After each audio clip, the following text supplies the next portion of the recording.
This is San Diego News Daily. Hello and welcome to San Diego News Daily. I'm Dana Williams. Starting with a really difficult story this morning. San Diego police are searching for a driver involved in a deadly hit and run in Chollas Creek. It happened on University and 54th. Police say a 6-year-old boy was crossing in the middle of the street just before 7 last night when a car hit him and kept driving. Police are still working to get more details on the car, but believe early on it may have been a 2-door Honda Civic. They are asking that you call them if you have any information. In just the past week, there have been 4 separate incidents where someone's been hit by a car, 3 of those being hit and runs. The first happened on Monday. 3 children were hit by a car while on the way to school in San Carlos. One of them tragically has died while the other suffered major injuries. The driver did stay on the scene in that case, but the other 2 incidents, both of those were hit and runs in El Cajon. On Tuesday, a 12-year-old child was hit while riding his bike and was seriously hurt. The driver was arrested later in the week, and the latest incident happened Thursday night near El Cajon Valley High School. A 63-year-old woman was hit and seriously hurt. The car involved in that hit and run was found, but the driver hasn't been tracked down. The crash in Chollas Creek happened less than a mile away from where organizers plan to shut down another part of University Avenue to cars today to highlight traffic safety. 1.5-mile stretch of University Avenue will be car-free and open to people who use skateboards, bikes, scooters, and wheelchairs. It's being put together by the City Heights Development Corporation. They hope the event will create community and promote safety through other modes of transportation. A lot of our a lot of our infrastructure is centered upon cars, but the reality is that you can't just keep adding cars, right? Like, you can't just keep expanding freeways. There's a cost to that. The Open Streets event runs until noon today. The section in University Avenue will be closed to all cars. Parking will not be allowed from 9 in the morning to 4 in the afternoon between the I-15 on-ramp and Euclid Avenue. And La Mesa Police will hold a candlelight vigil Monday to honor fallen officer Lauren Craven. Craven was killed Monday night when a suspected DUI driver crashed into her while she was actually helping people involved in another crash on I-8 near Fairmount Avenue. She was only 25 years old. Officer Craven is actually the first officer in the La Mesa Police Department that they have lost in the line of duty. The vigil will take place at 6:30 Monday night outside of the La Mesa Police Department headquarters. A Claremont Park will be dedicated to fallen San Diego police officer Austin Machetar. North Claremont Community Park will soon bear his name to help honor and celebrate his life and his memory. The San Diego Police Officers Association donated the money for new signage and other updates. Officer Machetar, you may remember, was killed in the line of duty last August when his patrol car was hit by a teen in Claremont trying to escape police during a chase.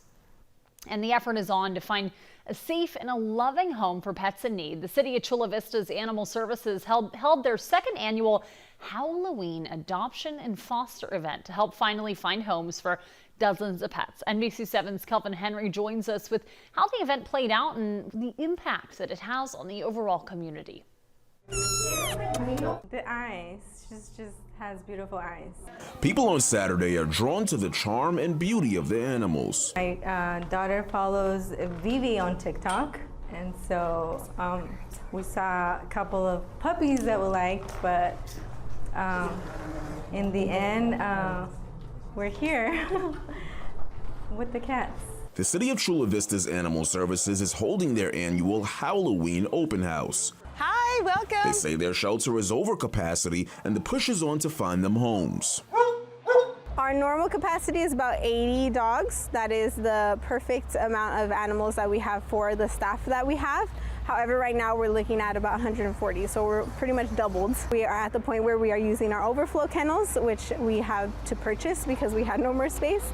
Roughly 20 pets have been adopted so far, and the goal is 50. Chula Vista Animal Services tells us why it's so important for this event to be successful. Oh, it's a huge impact. We have animals that are here with us that are shut down, scared, maybe really nervous or really hyperactive because they're in a kennel all day, and they get into a home and it's like a perfect angel. Adoption fees are waived for Saturday's event and future Halloween open house events. Viviana Castellanos says not only are the animals benefiting from these events, but the people as well. And I've adopted, and there's nothing like giving an animal a second chance. While people figure out which dog, cat, or other animal they will take in, Jacqueline Gonzalez says she wants them all. It's actually beautiful. Like if I had the chance to take every single doggy to my house. Kelvin Henry, NBC 7. I relate to her in that. Our NBC 7 meteorologist Brooke Martell will have a look at your weather right after this. You count on deeper investigations. Why didn't you just let her go? I'm trying to keep our family together. You count on getting a response. You count on a committed team looking out for you. A lot of our small business vendors tell me that you owe them quite a bit of money. In 2 languages. ¿Por qué piensa que ellos no hacen más? You count on results. And they said, you have your money back. And getting answers. Do you still feel let down? It's a slap in the face. This is NBC 7 and Telemundo 20 investigates and responds. Only on NBC 7 and Telemundo 20. After a fairly mild weekend, we have some big changes on the way. So here's what you need to know. Tuesday through Thursday, temperatures will trend about 5 to 15 degrees above average. Warmest parts of the county will actually be our valleys. So we'll take a look at that in just a moment. But we are also talking about easterly winds. So it is that time of the year, and we have Santa Ana wind conditions. We're seeing that to our north this week for Los Angeles and Ventura counties. And some of these wind speeds could be right around 30 to 45 miles per hour for our mountain communities, which means hot, dry conditions and an elevated fire weather risk as well. So let's talk about the Sunday forecast. If you're out and about for today around the county, along the coastline, generally trending closer to those upper 60s. Some areas will be reaching the low 70s, and we'll have some mid 70s to about 78, 79 degrees over your valleys during the peak hours of the day, and 60s to the 70s for the mountains, right around 90 degrees today for your desert region. So high pressure is building this week. We're looking ahead to Wednesday. That could be one of the warmest days of the week, but as this ridge develops, it brings in that warm sinking air, and then you have those easterly winds again driving down those coastal slopes into our valleys, really drying out vegetation, which is why the fire risk again will be elevated for us as we go into this last full week of October. Can you believe it? Here's a look at those temperatures. So we're right around 89 degrees for El Cajon on Tuesday, 90 by Wednesday. Typically this time of the year, we're closer to those upper 70s for this portion of the county. So like I said, trending above seasonal norms. As we get into Thursday and Friday, those temperatures taper off a little bit. So you can see by Halloween, we're not quite as hot. We're closer to those mid 80s. But for the rest of the county here, for the coastal communities, upper 70s by Halloween. So it'll still be warm there. We have mid 70s by that time. Here's the witch pointing to the mountain communities for us. We got to get in the Halloween spirit here at NBC 7, and low 90s by Friday for the desert region.